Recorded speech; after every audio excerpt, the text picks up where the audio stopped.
L'année 2025 touche à sa fin et je vais avoir 23 ans demain. Donc je me suis dit pourquoi pas faire une vidéo sur les livres qui m'ont marqué cette année. Je tenais à le faire parce que j'ai installé Goodreads plus tôt dans l'année et je sais pas quel livre j'ai réellement lu en 2025 ou j'ai peur d'oublier parce que j'ai ajouté beaucoup de livres que j'avais déjà lus par le passé. Donc je me suis dit pourquoi pas faire une vidéo et en même temps mentionner les œuvres qui m'ont vraiment marqué. Cette année, il y a eu beaucoup d'œuvres euh, de différents styles qui m'ont beaucoup formé. J'ai l'impression d'être une personne assez différente de celle que j'étais l'année passée. Et c'est en grande partie à cause des œuvres que j'ai lues. Euh, Au début de l'année, j'avais beaucoup de cours de littérature et ça m'a forcé à lire un peu plus que j'étais habitué de faire en général. Je me souviens que c'était un rythme vraiment effréné de lecture pour ce à quoi j'étais habitué. Et suite à cette session d'hiver, je me suis habitué à ce rythme de lecture et j'ai continué à le faire dans ma vie de tous les jours. Donc, cette année, contrairement aux années précédentes, j'ai lu beaucoup plus. Je pense que l'année d'avant, c'était l'année que j'avais le plus lu dans ma vie, je pense. Puis j'avais lu peut-être une quinzaine de livres. Cette année, j'ai excédé les 50 livres, je pense. Donc, oui, j'ai beaucoup plus lu que d'habitude. Il y a eu des semaines où j'ai lu deux ou trois romans, ce qui était par moments assez difficile, mais je suis content de l'avoir fait, puis ça a été quelque chose de vraiment formateur. Donc, sur ce, euh, je vais pas trop m'éternaliser là-dessus. Je voulais commencer par la poésie, parce que c'est un style que j'ignorais ou que j'appréciais pas vraiment avant. C'est encore un style que je prétends pas connaître je prétends pas connaître les subtilités de la poésie. Je tiens pas non plus à améliorer mes capacités d'analyse de poésie. C'est pas une priorité pour moi. Mais c'est quand même une forme d'écriture que j'ai commencé à apprécier cette année. Donc, je voulais commencer par une œuvre qui est pas un livre. Je sais que c'est dans un recueil de poèmes, mais c'était Wild Geese de Mary Oliver. Et c'est un poème qui m'a vraiment marqué et ça m'a un peu ouvert l'esprit sur la poésie en général. Et ça a été une œuvre que je sais que je vais vouloir. Grâce à cette œuvre, j'ai développé une plus grande appréciation pour les poèmes en général. Et je sais que la poésie, c'est quelque chose que je vais continuer de lire et de vivre si c'est possible. Des réels livres ou recueils de poésie que j'ai lus cette année, le premier en ordre chronologique, c'était Le Tombeau des rois d'Anne Hébert. J'ai lu tout ce recueil, ces œuvres complètes, qui contient justement Le Tombeau des rois. Mais c'était un recueil de poèmes qui faisait partie du cadre de mon cours d'analyse littéraire et je savais pas trop à quoi m'attendre. J'ai lu les poèmes euh, un à la suite de l'autre, un peu comme si je lisais un roman, ce qui est, je sais pas la manière que tu es censé lire des poèmes. Mais j'ai quand même apprécié ma lecture, c'était surprenant, je comprenais pas grand-chose, mais je ressentais certaines émotions, certains mots me semblaient justes, me semblaient beaux. Certaines images étaient assez claires, même si le message en tant que tel ou ce que le poème contenait semblait m'échapper un petit peu. C'est quand même une expérience que j'ai appréciée et ça m'a ouvert l'esprit un petit peu de savoir que je pouvais quand même apprécier la poésie. Dans ma tête, c'était toujours quelque chose qui était plus haut que moi, un peu plus bourgeois si on veut, un peu plus pour les personnes éduquées, un peu plus snob aussi. Et j'ai découvert à travers la lecture du Tombeau des rois que c'était pas nécessairement quelque chose qui était vrai. Je pouvais apprécier de la poésie même si j'allais pas dans une analyse super poussée. Euh, Puis ça m'a un peu ouvert l'esprit parce que je me souviens que je suis allé aux Renaissances et j'ai commencé à regarder pour des recueils de poèmes. Je suis tombé sur une deuxième œuvre qui m'a marqué, qui est L'intimité nomade de Joël Courbet. Je sais pas si je le prononce bien, mais euh, il y a beaucoup de poèmes que j'ai pas appréciés dans cette œuvre, mais il y a quelques poèmes que j'ai appréciés. Je pense que c'est ça qui est marquant. Il y a deux lignes en particulier, deux vers qui m'ont marqué. Il y en a un qui c'est La beauté est partout, incomprise. C'est quelque chose que j'ai observé cette année en particulier. Euh, Mon année a été vraiment marquée par l'art, la création et la beauté aussi. Et c'est toujours quelque chose ou en fait, dans les dernières années que j'ai commencé à intégrer dans ma vie, mais cette année en particulier, j'ai vraiment apprécié la beauté littéraire, mais aussi la beauté dans le reste de ma vie. Donc, cette ligne m'a marqué. La beauté est partout, incomprise. Une deuxième ligne qui m'a marqué dans cette œuvre, c'était.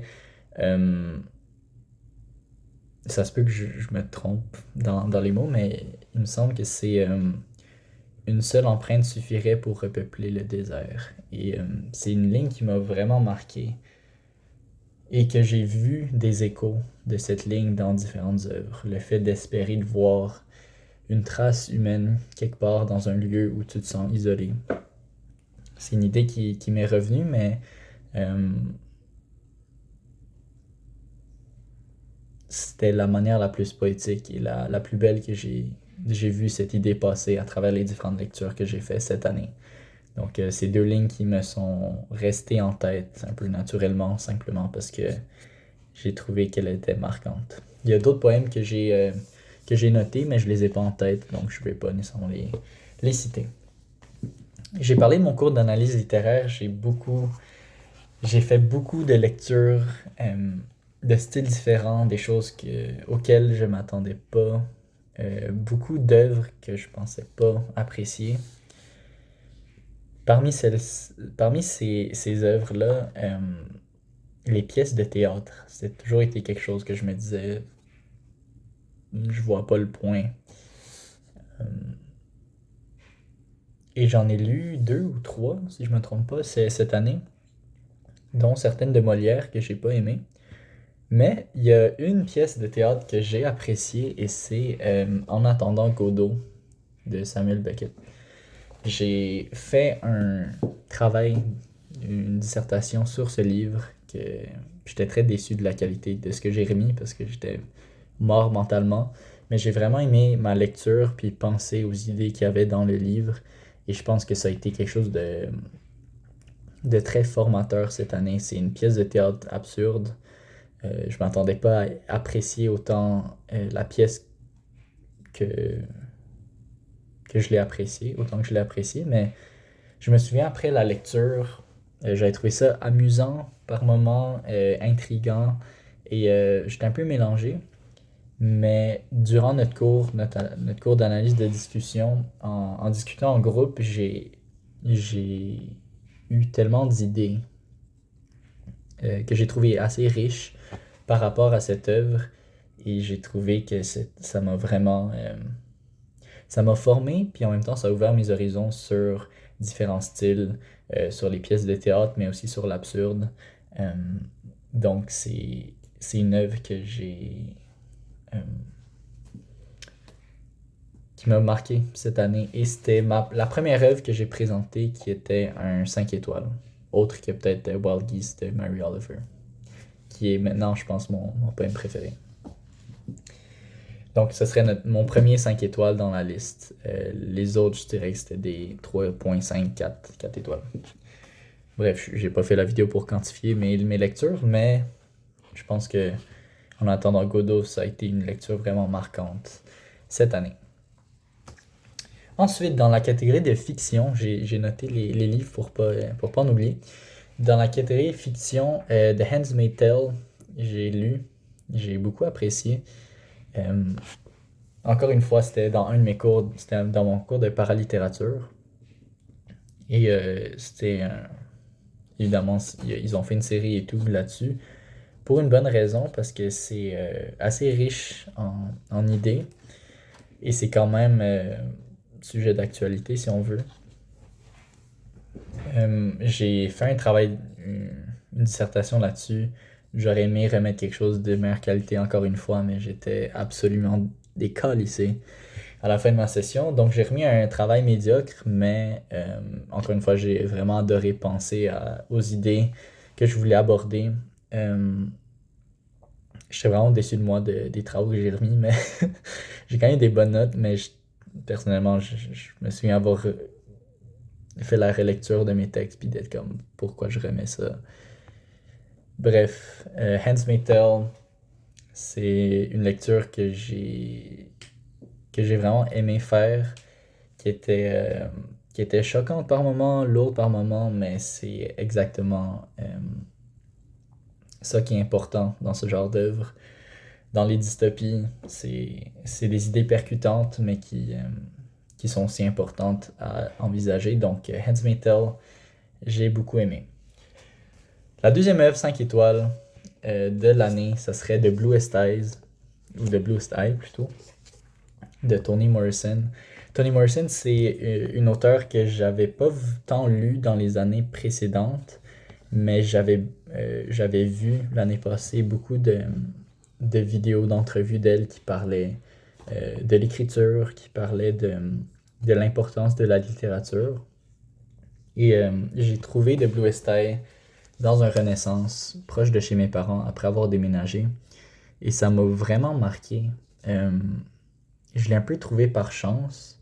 Et parce que j'ai vu certaines de ces entrevues, je me suis dit pourquoi pas l'acheter, pourquoi pas le lire. Ça a été une lecture où j'ai dû prendre des pauses à plusieurs moments pour juste intégrer les idées. L'écriture était très belle. Des sujets vraiment lourds et je me souviens, j'ai fait ma lecture de The Bluest Eyes au milieu de ma session vraiment chargée en littérature. Et parce que j'arrête pas de faire des yeux bizarres parce que je regarde un de mes yeux puis il a l'air de pas s'ouvrir. Euh, j'ai lu ce roman durant la semaine de relâche, la semaine de lecture, au milieu de ma session où j'avais comme une trentaine de livres à lire, ce qui était le plus de livres que je devais lire en un si court délai de temps. Et je pensais que j'allais pas lire durant la semaine de lecture. Je pensais que j'allais juste me reposer, essayer de survivre à la session. Et finalement, j'ai commencé ma lecture de ce livre et je l'ai terminé parce que je devais le lire. C'était vraiment marquant. Je suis extrêmement content. Puis ensuite, je suis allé revoir les entrevues de Toni Morrison et elles étaient encore plus percutantes simplement parce que j'ai un peu vu euh, pourquoi elle pouvait s'exprimer de cette manière et que son écriture était encore plus belle. Donc, The Bluest Eye, mon deuxième livre 5 étoiles de l'année. J'ai vraiment rien d'autre à dire. Je sais que tout le monde dit que Beloved, c'est son œuvre ultime, puis qu'il y a d'autres livres super bons. Ça, c'est sa première œuvre. Pour moi, ça a été ma préférée de Toni Morrison. En ce moment, j'ai juste lu 2 de ses livres, donc 3. J'ai lu God Help the Children, j'ai lu Sula et The Bluest Eye. Donc, c'était ma préférée de Toni Morrison, mon œuvre préférée jusqu'à présent. Ensuite, j'ai lu Shuni de Naomi Fontaine, qui était vraiment une œuvre marquante. Quand Toni Morrison parle d'imagination littéraire, pour moi, l'œuvre Shuni, ça a été une de ces œuvres qui m'a un peu ouvert puis a agrandi un peu mon imagination de ce que d'autres personnes peuvent vivre à travers la fiction. Donc j'ai trouvé que c'était vraiment une œuvre remarquable et il y avait des passages très très touchants et très beaux. Donc Shuni de Naomi Fontaine, une autre œuvre que j'ai beaucoup aimée cette année.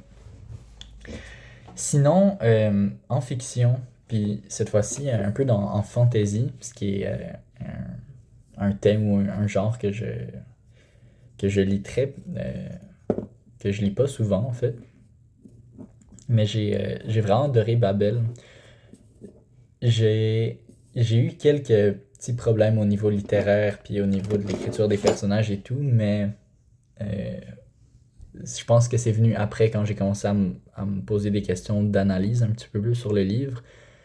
Si je parle juste de à quel point j'ai aimé lire le livre plutôt, bon. Je pense que ça a été une des œuvres que j'ai le plus apprécié lire, simplement parce que j'avais hâte de lire. C'était vraiment divertissant, c'était une belle lecture et ça m'a aussi intéressé un petit peu à tout ce qui est linguistique. J'avais eu des cours de linguistique dans mon programme, mais je me suis intéressé à Babel parce que j'ai eu des cours de linguistique, puis ensuite ça a aussi, si on veut, augmenter mon intérêt pour la linguistique. Donc, même si on en parle très peu directement de concepts linguistiques, mais le principe de paire minimale, puis que ça crée un système de magie autour de ça, j'ai trouvé ça vraiment intéressant. Donc, Babel, c'était vraiment une des lectures les plus amusantes que j'ai fait cette année. Sinon, Five Little Indians, un peu la même chose que pour Shuni. Ça a augmenté mon imagination littéraire, mon empathie pour ce que d'autres personnes pouvaient vivre. C'était aussi une lecture touchante et une lecture aussi amusante. Je me souviens qu'on a même fait un potluck avec le club de lecture de l'UDM autour de ce livre, ce qui est quand même un beau petit souvenir. Ça n'a pas été particulièrement marquant dans ma vie, mais c'était quand même un beau moment que j'aimerais me rappeler. La météo était belle. C'était la première fois que j'avais l'impression de réellement discuter avec certains des membres du club, des nouveaux membres du club, ce qui était assez cool. Et c'était juste un bon livre en général. Donc, Five Little Indians, j'ai beaucoup aimé. Et finalement, le dernier dans la catégorie fiction, c'est The Razor's Edge, qui est plus un classique, si on veut. C'est une œuvre que j'ai trouvée vraiment remarquable, que je vais probablement revisiter dans quelques années, mais j'ai vraiment aimé comment l'histoire passe du point de vue de différents personnages, mais et qu'on voit le genre de jugement qui est porté, mais à travers ça, les personnages, eux, ont des jugements, mais le livre te donne l'impression qu'il n'y a pas de jugement et qu'il valorise un peu les différentes formes de vie, les différentes manières d'espérer atteindre le bonheur ou atteindre une certaine satisfaction avec ta vie. Et autre que ça, je me souviens d'un passage particulier, c'était une allégorie sur Jésus, étonnamment. Puis c'était un passage sur le sacrifice de soi. Et dire que parfois le sacrifice de soi, c'est quelque chose qui est utilisé pour justifier beaucoup d'atrocités. Et sur ce point, belle transition, c'est un point que j'ai aussi remarqué dans un essai, slash un texte historique si on veut, qui est Eichmann in Jérusalem. J'ai pas le livre, parce que la majorité des livres que j'ai lus cette année, je les ai pas achetés. Mais Eichmann in Jérusalem de Hannah Arendt, je pense. Ouais, de Hannah Arendt. Je devais vérifier juste pour être sûr. C'est une œuvre que j'ai trouvé difficile de lecture. J'ai pas une grande connaissance de la Deuxième Guerre mondiale ou de l'histoire en général. Je pense que j'ai des bases correctes, mais j'ai pas... j'avais pas de connaissances très précises sur la structure du parti nazi ou ce genre de choses, ou les décisions des différents pays européens en ce qui a trait le peuple juif. Mais j'ai pu obtenir certaines idées, puis penser à certaines idées assez riches à propos des crimes qui sont perpétués par un système plutôt que seulement par une personne, et comment c'est possible que des personnes participent à ce genre d'atrocité. J'ai trouvé vraiment remarquable justement l'idée que j'avais vue dans The Razor's Edge, mais ou j'ai remarqué après dans The Razor's Edge, mais l'idée que le parti nazi voulait pas des psychopathes dans leur rang. Ils voulaient des gens qui, oui, s'ils voyaient les atrocités auxquelles ils participaient, ils trouvaient ça difficile, mais c'est justement ça qui était nécessaire parce qu'on voulait leur vendre l'idée qu'ils se sacrifiaient, qu'ils faisaient des atrocités au nom d'une meilleure cause. Et donc, c'est pas pour faire ce genre d'atrocités, ce qu'on a besoin, c'est pas des personnes qui ont pas d'émotion, qui font juste euh, obéir aux ordres. C'est plutôt des personnes à qui on peut vendre l'idée qu'ils font un sacrifice pour une plus grande cause. Et ensuite, pour éviter qu'ils aient des trop grandes remises en question, on crée une chaîne de délégation des ordres. Je sais qu'il y a d'autres idées. J'ai pris beaucoup de notes sur ce livre que j'ai pas avec moi, qui sont quelque part au fond de ma tête. Mais en général, je pense que ça a été une œuvre que j'ai trouvée vraiment enrichissante, même si la lecture était un petit peu pénible en soi. Ensuite, un livre que j'ai finalement, Les identités meurtrières, qui est un essai d'Amin Malouf, qui est de l'Académie française, qui parle du problème d'identité et pourquoi ça mène à des violences, à de la violence, à différents problèmes dans notre société. Et une chose que j'ai beaucoup apprécié de ce livre, c'est que ça mettait des mots à des concepts que je ressentais. Et justement, il y a un passage qui m'a marqué où il dit les humiliations n'ont pas besoin d'être décrites pour être ressenties, ou cette souffrance n'a pas besoin d'être décrite pour être ressentie, en parlant de toutes les sortes de hiérarchies et les relations qui découlent de la colonisation. Et j'ai vraiment apprécié. C'est un livre je dirais pas que c'est une œuvre révolutionnaire ou qui a des idées particulièrement spéciales, mais je pense que en général, surtout où j'étais rendu, ça a été une bonne introduction à tout ce qui est colonialisme et ses impacts. Donc, j'ai vraiment apprécié ça. Donc, c'était tout pour les essais slash textes historiques, si on veut. Donc, Eichmann et Jérusalem et les identités meurtrières. Ensuite, on tombe aux biographies. Le premier, c'était Educated. Je pense que je l'ai lu fin 2024, mais je l'ai inclus juste au cas où c'était vraiment 2025. C'est un autre 5 étoiles. Ce serait mon troisième 5 étoiles. Donc, Educated de Tara Westover. J'ai adoré l'écriture, j'ai adoré le récit qui était touchant, inspirant par moments. Et c'est une lecture que j'avais hâte de continuer. C'était riche en idées et je m'attendais à lire un texte qui parlait plus de l'éducation ou que ça soit un autre exemple d'une histoire remarquable que quelqu'un bat les statistiques ou une forme de preuve de la méritocratie, mais c'était pas ça. Finalement, c'était vraiment un récit humain sur les impacts de notre environnement, les impacts de ce qui s'est passé dans sa vie. Et ça a été saupoudré de moments et de phrases de profonde empathie, de profond pardon,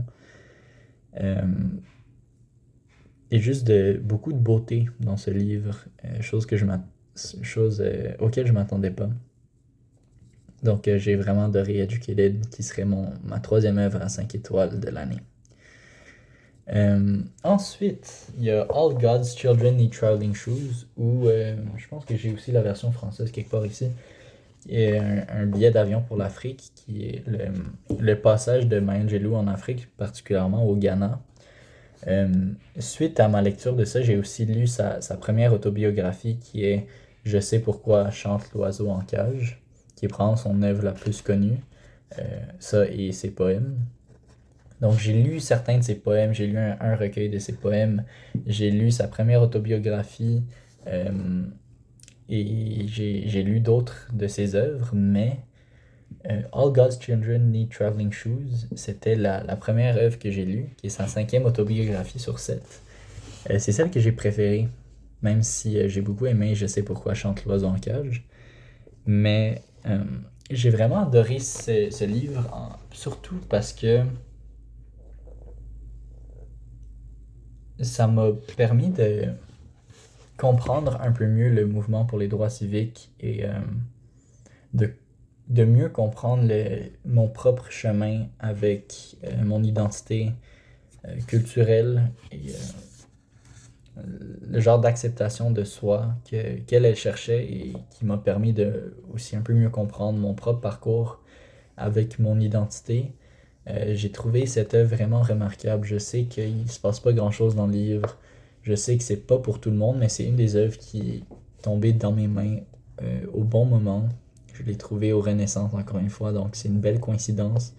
Je pense que j'aurais jamais lu d'œuvre de Maya Angelou dans les prochaines années si j'étais pas tombé sur ça dans un Renaissance.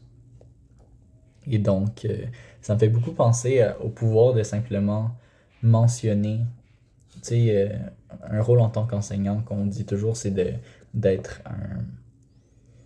d'être un agent de la culture, de promouvoir la culture, d'être un vecteur de la culture. Et je sais qu'à travers différents cours, j'ai entendu des noms, j'ai entendu des choses qui ont fait en sorte que le nom Maya Angelou m'est resté euh, assez familier pour que je vois son nom sur les étagères d'une bibliothèque ou d'une étagère de Renaissance et que je sois assez intrigué pour m'acheter le livre. Et je suis vraiment content euh, que que ça soit quelque chose que j'ai fait cette année. Et ça, c'est aussi quelque chose qui me rend assez reconnaissant justement pour les chances que j'ai reçues à travers ma vie simplement par mes vêtements viennent la sécheuse vient de terminer de sécher mes vêtements.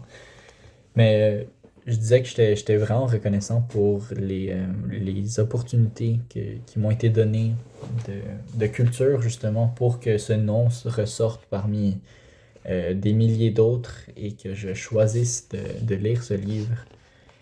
Ça a été une œuvre vraiment remarquable. Je sais que pas beaucoup de personnes vont y trouver autant de choses que j'y ai trouvé, où ça va pas être pour tout le monde. C'est peut-être un peu plate pour certaines personnes, mais j'ai vraiment adoré ma lecture de ce livre. Euh, c'est très proche d'un 5 étoiles, même si je pense pas que ça l'est, mais euh, ça a été une œuvre que j'ai trouvée vraiment marquante. Sinon, euh, dans mon cours d'analyse littéraire, j'ai lu L'événement d'Annie Ernaux, qui était une des premières œuvres que j'ai lues d'Annie Ernaux. J'en ai pas lu d'autres pour l'instant, mais je pense que ça s'en vient. J'ai vraiment adoré ça. C'était une lecture auquel je m'attendais pas. Euh, je pensais pas que j'allais lire une forme d'autobiographie sur l'avortement d'une auteure. Ça a été une lecture vraiment marquante. J'ai vraiment adoré ma lecture. J'ai adoré le style d'écriture aussi, qui était pas nécessairement super littéraire, mais il y avait des belles images quand même. Euh, ouais, ça a vraiment été une œuvre marquante dans mon cours d'analyse littéraire. Je pense que c'est une des œuvres que je donnerais 5 étoiles aussi cette année. Euh, Sinon, je passe à la catégorie BD album, ce qui était quelque chose que j'avais pas lu l'année passée, mais à travers un cours de littérature jeunesse et un stage, je regardais dans la bibliothèque à l'école où je faisais mon premier stage, et je suis tombé sur un livre qui s'appelle Hochelaga, mon quartier, de Roger, qui est une forme d'album, euh, un album qui contient des portraits de certains jeunes qui ont écrit des poèmes dans le cadre d'un atelier d'écriture de poèmes sur le quartier Hochelaga, puis sur leur réalité, sur ce qu'ils ont vécu dans ce quartier ou dans leur enfance en général. Et c'est vraiment une œuvre qui est tombée au bon moment ou qui m'a fait vivre plein d'émotions. Ça serait aussi un 5 étoiles, même si je le considérais pas au même titre que les autres œuvres parce que c'est pas vraiment une œuvre littéraire, plus que c'est un album. C'est quelque chose que j'aimerais acheter pour moi-même ou peut-être le donner à quelqu'un d'autre. C'était vraiment beau. Je me souviens, durant mon premier stage, je venais de donner un cours et ça s'est super bien passé. Je commence à avoir la bouche sèche. Mais ça s'est bien passé, tu sais, le cours que j'ai donné aux élèves, sauf que j'arrêtais pas de penser à ce que j'aurais pu mieux faire ou ce que j'aurais pu mieux dire, mieux expliquer, puis je me concentrais vraiment sur les détails de mon enseignement. Puis ensuite, j'ai une période libre, je suis allé à la bibliothèque et je suis tombé sur ce livre. Avant ça, j'avais discuté avec la bibliothécaire et tout, et ça m'a un peu enlevé cette pression d'être parfait au niveau de l'enseignement, puis de plus me concentrer sur les choses importantes, qui est donner le goût de la lecture ou faire apprécier la beauté de la langue auprès des élèves. Puis j'ai un peu réalisé que le rôle d'enseignant, c'est un rôle parmi euh, plein d'autres rôles qui peuvent favoriser ce genre de passion pour la lecture, l'écriture, pour la culture en général. Et j'ai réalisé que tu peux avoir un impact autant important en tant que bibliothécaire qu'en tant qu'enseignant ou en tant que libraire. Euh, il y a différentes manières d'apporter cette contribution à ta communauté, à ta société. Et ça m'a vraiment relaxé. Ça m'a permis d'apprécier le rôle d'enseignant, pas comme étant le seul rôle qui peut se permettre d'être un vecteur de la culture ou d'enseigner la langue ou d'enseigner d'apprécier la langue. Mais c'est un des rôles qui permet de faire ça, puis de réaliser que c'est pas quelque chose d'exclusif au rôle d'enseignant, mais c'est un privilège qui inclut dans le rôle d'enseignant. Et j'ai trouvé ça vraiment beau, cette réalisation. J'ai trouvé que cette réalisation était vraiment belle et que c'est ça, j'ai trouvé ça vraiment beau de juste d'être dans le moment, dans une bibliothèque pour des enfants du secondaire, puis d'être dans une bibliothèque vide, puis de lire un recueil pour enfants, mais d'une certaine manière que ça m'a touché vraiment profondément. Et ça m'a beaucoup fait penser à ce que je pouvais apporter à la société ou à mon entourage. Et ouais, je me souviens, assez étrange comme parallèle, mais mon cousin, autour de la table, chez eux, il m'a demandé, il aime ça poser des questions un petit peu on the spot. Puis vu que c'était Noël, tu sais, on était dans une attitude un peu plus de réflexion et tout, puis il nous a posé la question, qu'est-ce que vous aimeriez faire dans votre vie? C'est quoi votre but dans la vie? Ce qui est assez drôle de poser ça autour d'une table. Puis au début, ça a commencé comme une blague, mais les gens comme ça à y répondre. Et j'ai pensé un peu et j'ai dit quelque chose du genre de vivre des beaux moments, euh, créer des belles choses, puis permettre à d'autres personnes de faire la même chose. Et je pense que ça résume assez bien ce que j'aimerais faire dans ma vie. Et je veux pas attribuer cette pensée à Hochelaga, mon quartier, mais je pense que c'est parce que j'ai cette vision de ma vie, ou que j'ai récemment développé cette vision de ma vie, que j'ai autant apprécié ma lecture de l'album Hochelaga, mon quartier. Donc, voilà. Sinon, je viens d'acheter ça il y a quelques heures pour donner ça à ma petite cousine, Pescado. Pescador, pardon. J'ai lu ça rapidement dans un Renaud Bré et j'ai trouvé ça. Au début, je voulais lui acheter une bande dessinée de Calvin and Hobbes parce que c'est quelque chose que je trouve vraiment cool. Puis je me suis dit pourquoi pas. Sauf que à travers les différentes lectures, à travers mon cours sur la littérature féministe ou à travers différentes idées que j'ai vues à travers les lectures que j'ai fait cette année, Et j'ai eu comme cette réflexe de me dire, pourquoi pas juste acheter un livre avec une protagoniste féminine, tu sais, vu que c'est pour ta petite cousine. Et il y avait différents livres, différentes choses qui m'avaient intrigué.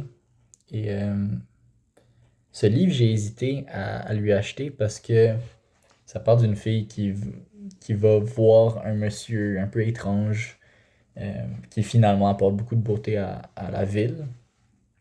Je voulais pas lui donner la leçon de comme aller parler à des étrangers parce que je tiens pas qu'elle se fasse capturer, tu sais, c'est quand même ma petite cousine. Euh, mais il y a eu un. J'ai feuilleté différentes BD et celle-là m'a donné une émotion. Donc je vais vous montrer là. Le... Donc celle-là. Ça dit quand elle a rien à faire, ben elle s'en va, elle s'en va sur. euh, Elle s'en va sur la jetée, regarder l'horizon. Puis juste les images semblaient contenir une émotion, ce que je voyais pas nécessairement dans toutes les autres bandes dessinées. Il y avait d'autres bandes dessinées qui, je suis certain, auraient favorisé sa curiosité ou favorisé son imagination, qui montraient des belles images, des mondes intéressants. Mais celle-là semblait avoir une émotion et j'ai trouvé ça intéressant. J'ai lu la BD pour m'assurer que c'était quelque chose d'approprié, qu'elle pourrait aimer. Je sais pas si elle va l'aimer, mais c'est quelque chose d'intéressant. Puis je pense que mon choix de cette BD en dit beaucoup sur les autres lectures que j'ai faites cette année. Euh, donc c'est pour ça que j'ai décidé de l'inclure dans cette vidéo.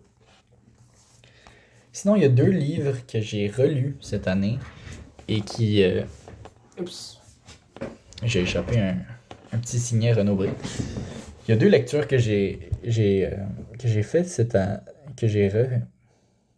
Il y a deux livres que j'ai relus, tabarnak, ça s'en vient. J'ai deux livres... Il y a deux livres que j'ai relus, je sais parler.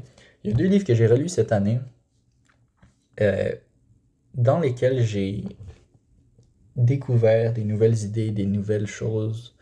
Euh, la première, c'est un classique, Le Petit Prince de Saint-Exupéry. L'année passée, il y a eu beaucoup de lectures de Saint-Exupéry qui m'ont marqué.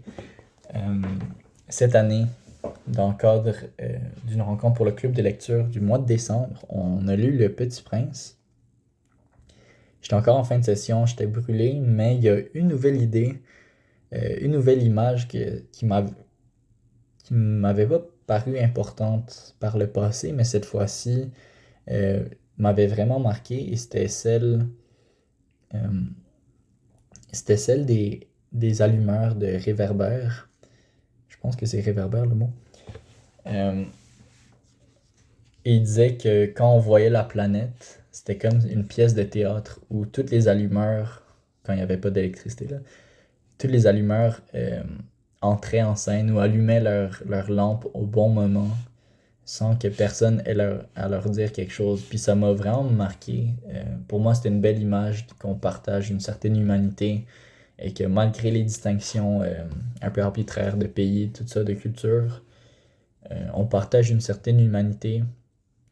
Et c'est ça, à travers l'imagination du Petit Prince, ce côté un peu naïf de penser que c'est comme une pièce de théâtre, euh, que l'humanité est une pièce de théâtre, je pense que pour moi, ça a été une belle image de représenter cette humanité partagée. Donc, c'est quelque chose que j'avais pas vraiment remarqué. Et bien sûr, il y a toujours le passage sur le renard qui me marque à chaque fois, où ils doivent se dire adieu, puis le petit prince a apprivoisé le renard, puis il dit pourquoi tu m'as forcé à t'apprivoiser si tu vas pleurer? Puis le renard il dit c'est normal que je pleure. Le petit prince dit tu gagnes rien, puis là, le renard dit j'y gagne parce que je vais voir ta couleur de cheveux dans les champs de blé. Et cette partie, c'est toujours quelque chose de très beau, très romantique dans Le Petit Prince. Donc, juste pour lire ce passage, je trouve que relire Le Petit Prince, ça vaut la peine, c'est pas très long. Mais cette fois-ci, j'étais aussi content de découvrir un nouveau passage qui était pour moi pas si important par le passé, mais que maintenant je trouve un peu plus important suite à ma lecture des autres œuvres de Saint-Exupéry et des autres œuvres en général. Ça fait 40 minutes que je parle. Je m'excuse s'il y a des passages un peu moins directs, moins précis, mais je le fais sans montage et sans pause. Fait que ça donne ce que ça donne. Sinon, ma dernière catégorie, c'est des livres que j'ai pas finis, que je suis en train de lire en ce moment, le 29 décembre. Donc, j'ai 2 livres que je lis en ce moment et que les deux, j'ai l'impression que ça va être soit un 5 étoiles ou très proche de l'être. Le premier, c'est Braiding Sweetgrass de Robin Wall Kilmer, je pense, Kilmer, quelque chose de même, qui est une femme d'origine Potawatomi et elle parle des traditions ou une manière de penser de son peuple ou des Premières Nations dans certains cas, sur la nature, sur notre place dans la nature, sur notre vision de la nature et notre symbiose avec la nature plutôt que cette croyance aveugle qu'on détruit la nature. Et c'est vrai que à travers nos différentes institutions, notre organisation économique, qui est un capitalisme assez prononcé, on va se le dire, oui, il y a une destruction de la nature, mais je pense que l'erreur qu'on fait, et que j'ai compris en lisant ce livre, c'est qu'on se soumet à une genre de fatalité où on a accepté le système et donc ça veut dire que notre relation avec la nature est de nature destructive et que c'est inchangeable. Et je pense que ce fatalisme est beaucoup remis en question par son œuvre, le fait qu'on a quelque chose de bon à apporter à la nature. Et j'ai beaucoup aimé différents passages sur l'animisme, sur aussi la possession comme concept. Le fait que donner, c'est quelque chose de sacré et qui crée une relation en soi. Et le fait que posséder, il y a un concept fort dans nos sociétés occidentales de posséder quelque chose et que c'est une propriété plutôt que... Et le fait que des propriétés, ça nous rend, nous, spécial, plutôt que...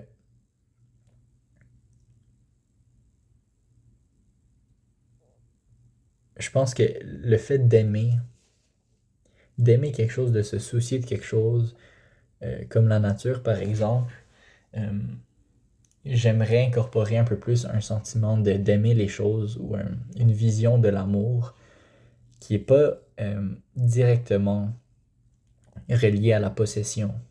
Je pense que souvent on dit c'est mon chum, c'est ma blonde, c'est ma partenaire par exemple.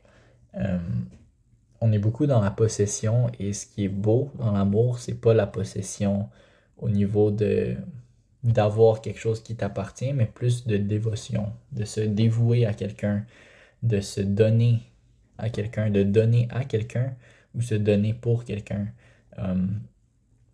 Je pense que cette nuance sur l'amour est quelque chose que j'aimerais apporter dans toutes mes relations, notamment celles que j'entretiens avec la nature. Donc oui, je commence un peu plus à penser à mes habitudes de consommation et ce genre de choses.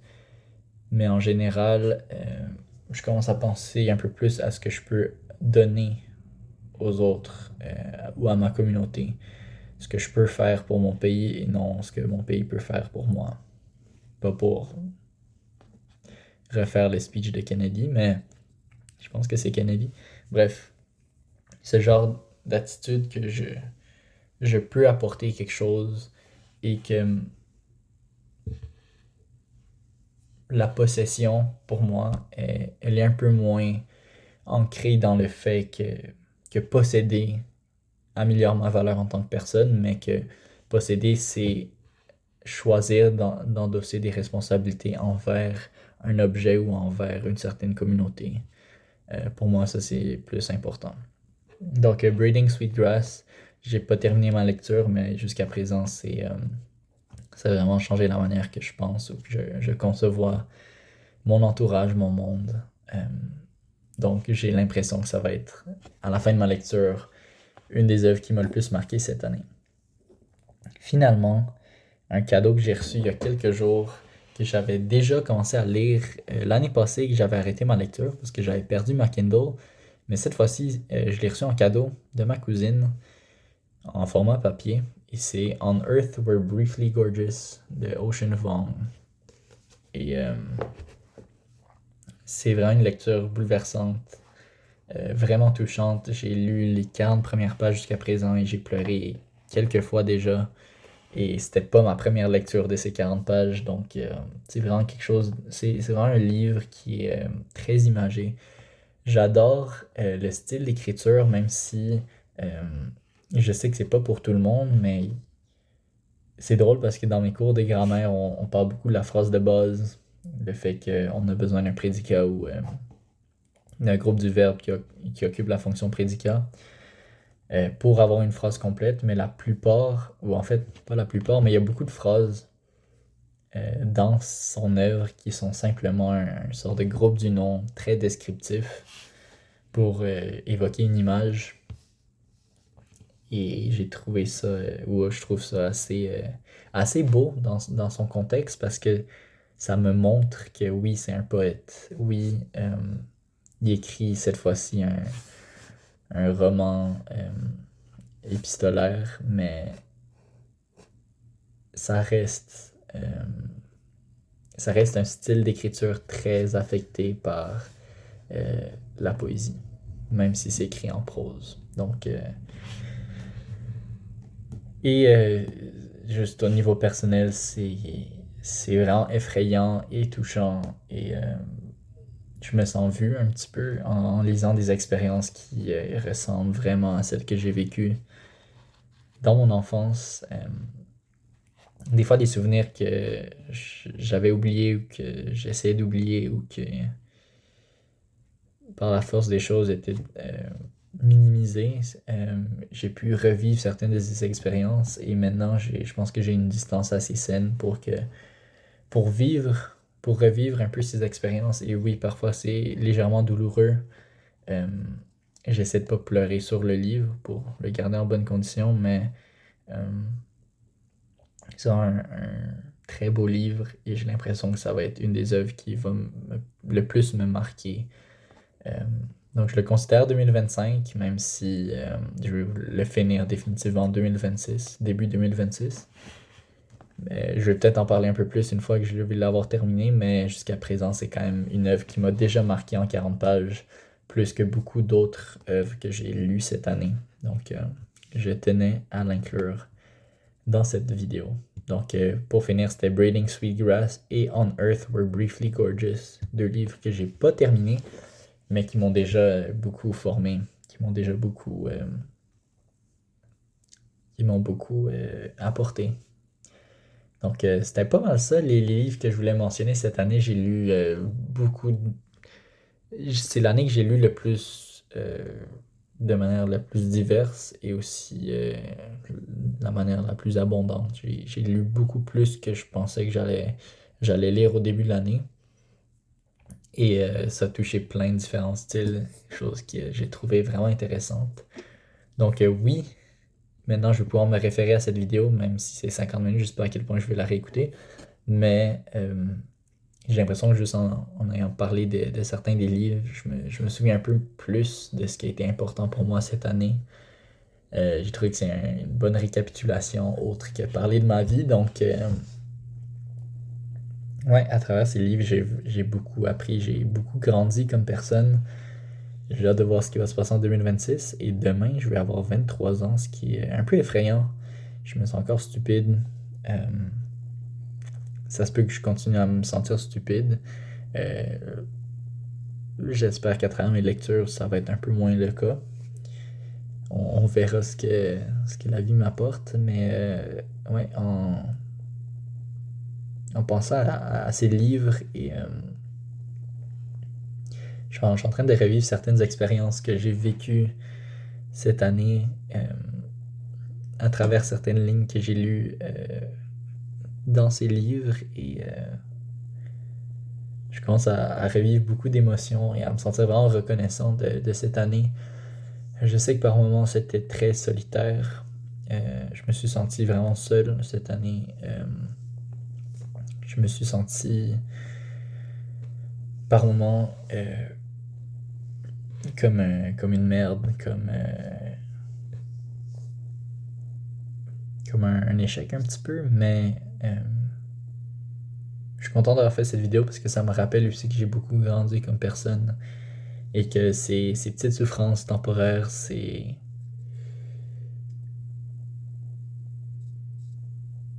la terre sur laquelle les futures fleurs vont pousser et j'espère qu'elles auront des belles couleurs. Donc voilà, c'était tout.